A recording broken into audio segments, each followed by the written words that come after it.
enunciado da questão, preserva-se a correção gramatical do texto ao se substituírem os dois pontos após a expressão, ou seja, por vírgula.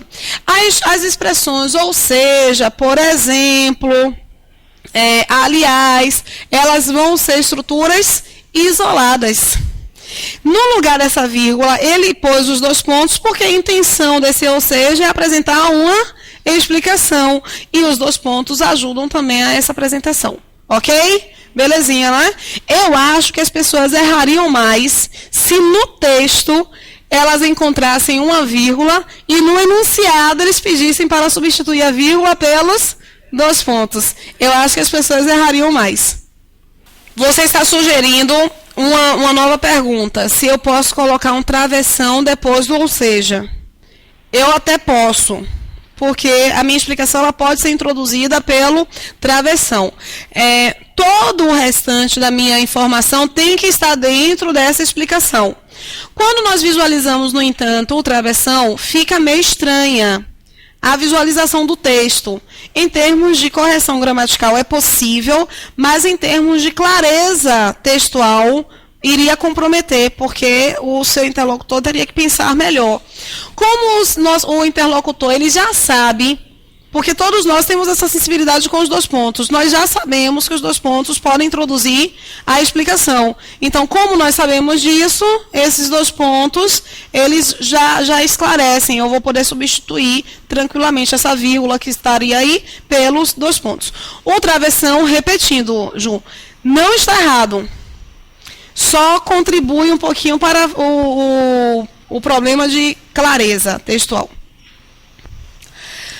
Antes de trabalharmos com a próxima questão, eu vou trabalhar um pouquinho com vocês técnicas de interpretação, tá? Todo texto, ele tem o que nós chamamos de assunto. Assunto é o geral, tá? No geral, essa palavra, esse assunto, que é o geral, ele vai aparecer durante todo o texto. Logo, se nós estivermos frente a um texto sobre dívida pública, a ideia de dívida pública ela vai estar do início ao final. O assunto é a palavra que mais se repete, tá? Você visualiza porque ela vai se repetir direto ou indiretamente, mas estará lá. Esse assunto, ele estabelece coesão textual, porque vejam só, se eu tenho um termo que vai se repetir do início ao final, eu vou encontrar uma costura no meu texto. Eu tenho, portanto, coesão textual. O que é coesão? Coesão é a ligação entre as ideias, tá? Eu tenho uma ligação entre as ideias. O tema, todo texto também tem tema. Todo texto. Se o assunto é dívida pública, eu posso indicar, fazer um texto sobre dívida pública da Bahia. E eu posso fazer um texto sobre dívida pública do Ceará. É o mesmo texto? Não. É o mesmo assunto, mas eu tenho temas diferentes. E o que é tema, portanto? É o afunilamento do assunto. É um quê? Quando alguém pede para que você escreva um texto sobre trabalho, vocês vão perguntar a essa pessoa o que sobre trabalho. E se por um acaso eu indico, olha, escreva um texto sobre o trabalho infantil em regiões periféricas de grandes cidades, você já tem o afunilamento, é isso que nós chamamos de assunto. Assunto e tema estará presente em qualquer que seja o meu texto. Eu tenho um outro elemento presente em qualquer texto que eu chamarei de exposição. A exposição ela ganhará uma outra nomenclatura a partir do tipo de texto que eu esteja apresentando. A exposição ela pode ser chamada de argumento, mas ela só poderá ser chamada de argumento se eu manifestar uma opinião sobre o tema. Se eu não manifestar uma opinião sobre o tema, significa dizer que meu texto é apenas expositivo. Rose, me dá um exemplo para as coisas ficarem mais claras. Lembram do assunto trabalho? Lembram do tema exploração do trabalho infantil em zonas periféricas de grandes cidades? Se você manifestar uma opinião sobre isso, qualquer dado estatístico que você apresente será chamado de argumento. Mas se você não manifestar uma informação, uma opinião sobre isso, qualquer dado estatístico vai ser chamado de exposição. É isso que vai diferenciar o texto argumentativo, que é uma tipologia textual, do texto expositivo, que é também uma tipologia textual. E nós vamos nos aprofundar daqui a pouco em uma questão, se eu não me engano, do segundo texto que a prova apresenta. Posso ir, peraí. Nós temos lá na prova alguns pedidos sobre interpretação. A prova ela pode pedir para que nós identificar. Cadê você? Perdão. Normalmente o candidato é convidado a identificar, a comparar, a comentar, a resumir ou a parafrasear. Vamos identificar cada um desses elementos. Quando ele pede para que você identifique, ele está pedindo para que você reconheça os elementos fundamentais de uma argumentação, de um processo, de uma época. E, nesses casos, a sugestão que eu dou é que vocês selecionem verbos, conjunções e advérbios. Rose, não entendi. Reescreva a frase durante o carnaval.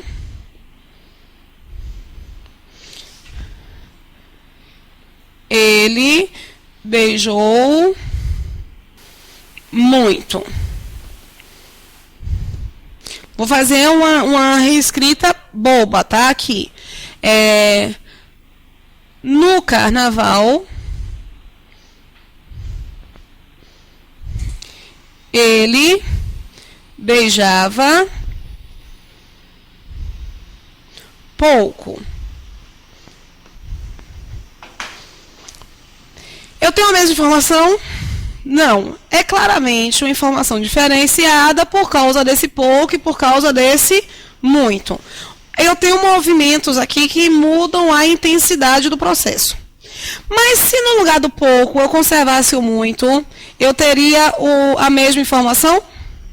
Por qual motivo? Claramente a questão do beijou. Beijou é pontual e beijava é recorrente. Ele beijou muito, parece que estamos nos referindo a um carnaval apenas. E beijava, parece que eu estou me referindo a vários carnavais, algo que repetiu com bastante frequência. E foi interrompido no final das contas. Então, eu tenho uma informação diferenciada por causa do verbo. Mas se eu troco esse verbo e ponho o beijou, eu vou ter a mesma informação? Por qual motivo? Porque durante o carnaval me dá uma ideia de prolongamento. E no carnaval eu não tenho essa ideia do prolongamento.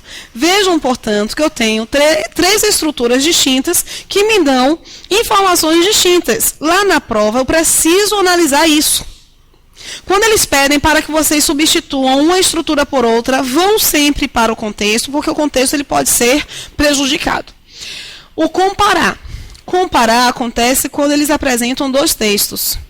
Eles apresentam dois textos, pedem para que vocês comparem esses dois textos. Se eu tenho...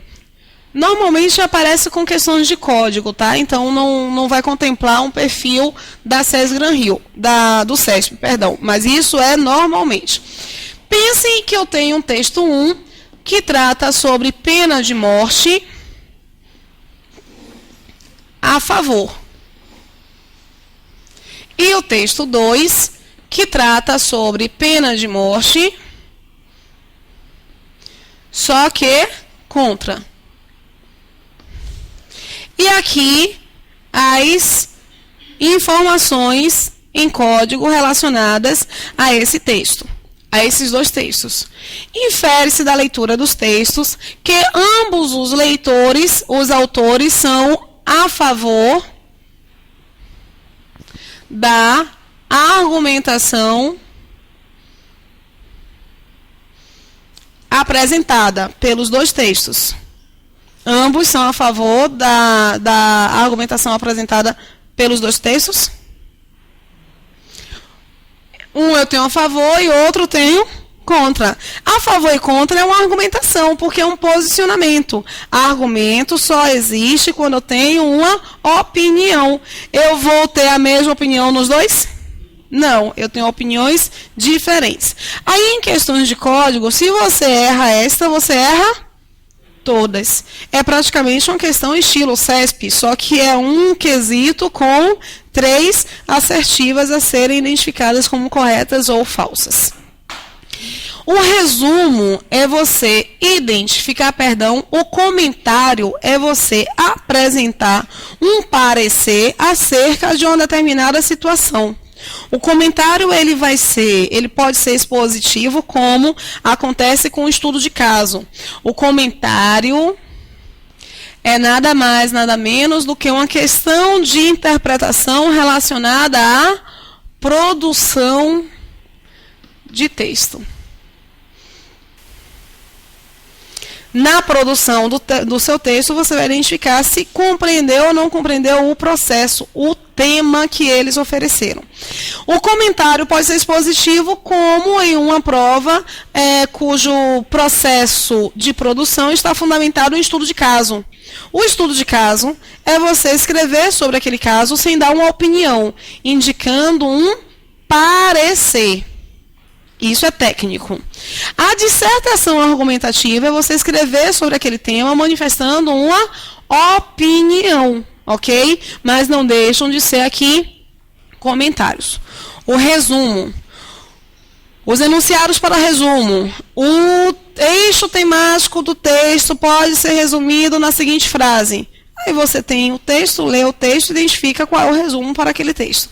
Nós temos que trabalhar para esse também referências ligadas aos verbos, aos advérbios e às conjunções, porque nós não podemos mudar os referenciais semânticos que ali estão apresentados.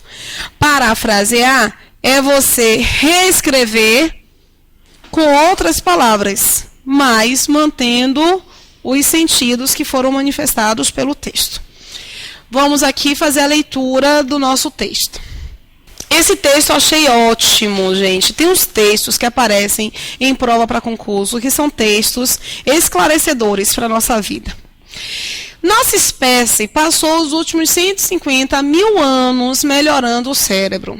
Mas uma pesquisa recém-publicada por uma equipe da Universidade de Cambridge se reforçou uma tese recorrente na neurociência, a de que nossa inteligência chegou ao seu limite. Os estudos ainda devem prosseguir para confirmá-la, mas esse trabalho, somado aos que vinham sendo realizados nos últimos anos, não deixa margem para muitas dúvidas. Se evoluísse ainda mais, nosso sistema nervoso passaria a consumir energia e oxigênio a tal ponto que atrapalharia o funcionamento do resto do organismo. E isso nunca vai acontecer porque nos inviabilizaria como espécie. Depois de uma longa evolução, nos últimos 200 anos, chegamos ao limite da inteligência. Existe no nosso corpo uma espécie de balança comercial de energia. O custo mínimo não nos deixa muito inteligentes, enquanto o investimento máximo custa caro demais para o organismo. Em nossa história evolutiva, caminhamos para melhorar nossas conexões cerebrais, mas há um momento em que o custo para manter o sistema nervoso causaria uma pane nos outros órgãos. Ou seja, chegamos a um ponto em que ser ainda mais esperto significa ter um organismo que vai funcionar mal. Sem retornar ao texto, qual é a palavra que mais se repete? Ou a estrutura que mais se repete? Sem retornar ao texto. Qual é a estrutura que mais se repete? Por que eu lembrei do curso de leitura dinâmica e memorização? É inteligência? É inteligência a palavra que mais se repete? No processo de leitura dinâmica e memorização, você visualiza as palavras que se repetem e vai fazendo composição. Cérebro, gente. Funcionamento cerebral, atividade cerebral, ligações. Esse funcionamento do cérebro, esse consumo de energia para o funcionamento do cérebro é o que faz com que nós sejamos ou não inteligentes. Mais inteligentes ou menos inteligentes significa que o investimento energético ligado ao cérebro. Perceberam? Então nós temos ali a ideia do funcionamento do cérebro, deixa-me ver, melhorando. Passou os últimos 150 anos melhorando o cérebro, mas uma pesquisa recém-publicada por uma equipe da Universidade de Cambridge reforça uma tese recorrente na neuro, lembra o quê? Cérebro, de que nossa inteligência, aí você tem a questão da inteligência. Mas a questão da inteligência é ligada à questão do funcionamento do cérebro. Logo, a ideia do funcionamento do cérebro é o nosso assunto. A inteligência, o quanto seremos inteligentes a partir do consumo de energia pelo funcionamento do cérebro, é o nosso tema. Esse texto é um texto expositivo ou é um texto argumentativo?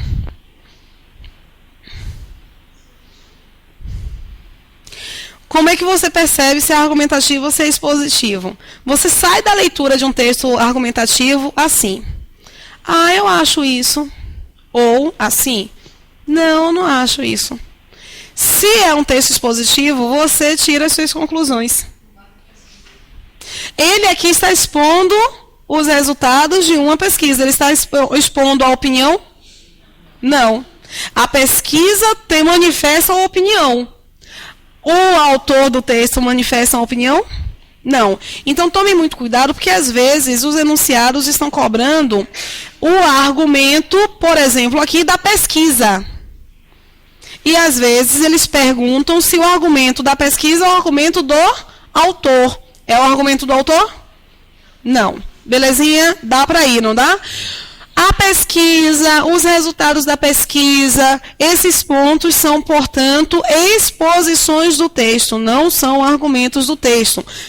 Os resultados são argumentos da pesquisa, ok? Vamos lá. Segundo o texto, estudos mostram que, após 200 anos de evolução, o cérebro do ser humano e, consequentemente, sua inteligência pararam de se desenvolver. É isso que ele indica? Não. Nós passamos os últimos 150 mil anos melhorando o nosso cérebro. Mas chegamos a um ponto em que a inteligência, e não o desenvolvimento, a inteligência, se nós quisermos ser mais inteligentes, o nosso organismo não vai resistir. Então chegamos ao limite. Não significa dizer que nós paramos de desenvolver inteligência, de desenvolver o cérebro humano. E é por isso que essa aqui está errada. Notem que esse enunciado é um enunciado bem tradutor do texto expositivo. Ele indica, segundo o texto, estudos mostram. Ele não está passando o argumento do autor, ele está indicando, fazendo referência justamente à pesquisa que foi apresentada. Para essa questão, eu selecionei o fragmento. O vocábulo espécie está sendo empregado em ambas as ocorrências nas linhas 1 e 11, na acepção de variedade tipo. Alguém marcou verdadeiro para essa? Então, vamos identificar. Vejam que, a partir ali da quarta questão, ele já problematizou a velocidade de sua resolução da prova. Porque já criou uma dependência maior em relação ao texto. Vamos ter que voltar. Ele trata de espécie aqui e espécie no final do parágrafo. Nossa espécie passou os últimos 150 mil anos melhorando o cérebro. É variedade tipo?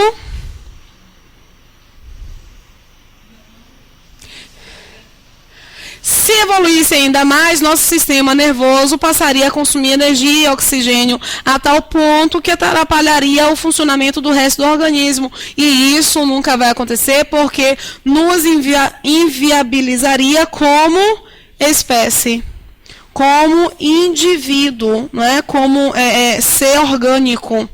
Não é orgânico mesmo, né, Debbie? Nós podemos, biológicos, como seres biológicos. Eu tenho aqui, o grande problema é a questão de variedade. É a nomenclatura de variedade que não se aplica. Porque poderíamos até pensar nessa referência de tipo, porque somos tipos de seres biológicos. Para tipo, para anular a possibilidade de variedade, não é?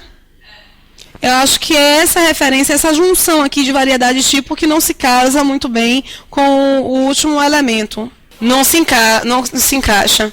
Aqui eu posso ter até uma ideia de variação, mas lá eu tenho só a ideia do nosso tipo de indivíduo biológico e não nossa variedade de indivíduo biológico. O edital, o certame, tão aguardado,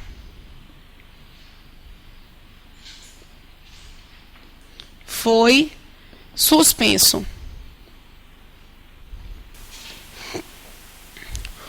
O pão,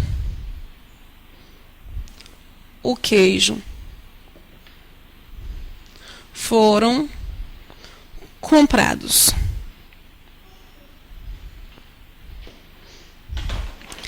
Esta vírgula introduziu um elemento novo. Olha a questão de pontuação. Ele pergunta se esta vírgula está separando elementos de uma listagem. Não. Esta vírgula está separando elementos de uma listagem. Esta vírgula não. Esta vírgula está introduzindo uma nomenclatura sinonímica. É um aposto do termo que foi anteriormente apresentado. Edital é a mesma coisa que certame.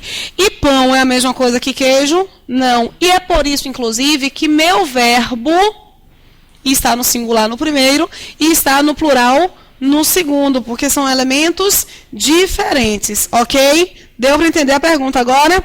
Essa vírgula aqui, ela introduz um elemento novo? Não. Ela está indicando que variedade é a mesma coisa que? E é por isso que não se casa. Porque estão trabalhando aqui como uma referência sinonímica.